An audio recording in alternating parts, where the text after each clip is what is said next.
ನಿರಂತರ ಮದ್ಯಪಾನದ ವ್ಯಸನದಿಂದ ಕುಟುಂಬದಲ್ಲಿ ಉಂಟಾದ ಮನಸ್ತಾಪದ ಹಿನ್ನೆಲೆಯಲ್ಲಿ ವ್ಯಕ್ತಿಯೊಬ್ಬರು ಕಾಳಿ ನದಿಗೆ ಹಾರಿ ಆತ್ಮಹತ್ಯೆ ಮಾಡಿಕೊಂಡ ಘಟನೆ ಕಾರವಾರ ತಾಲೂಕಿನ ಕಿನ್ನರ ಗ್ರಾಮದ ಬೋರಿಭಾಗ ಪ್ರದೇಶದಲ್ಲಿ ನಡೆದಿದೆ.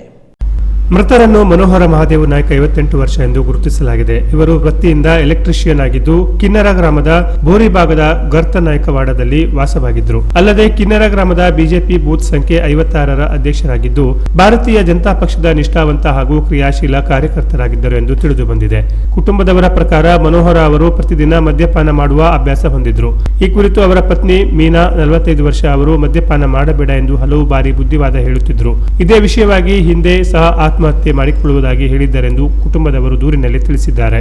ಮಾರ್ಚ್ 8ರಂದು ಸಂಜೆ ಸುಮಾರು 5:15ರ ವೇಳೆಗೆ ಮನೆಯಿಂದ ಹೊರಟ ಮನೋಹರ ಅವರು ಕಿನ್ನರ ಗ್ರಾಮದ ಬೋರಿಭಾಗ ಸಮೀಪದ ಕಾಳಿ ನದಿಯ ತೀರಕ್ಕೆ ತೆರಳಿ ಆತ್ಮಹತ್ಯೆ ಮಾಡುವ ಉದ್ದೇಶದಿಂದ ನದಿಗೆ ಹಾರಿದ್ದಾರೆ ಎನ್ನಲಾಗಿದೆ.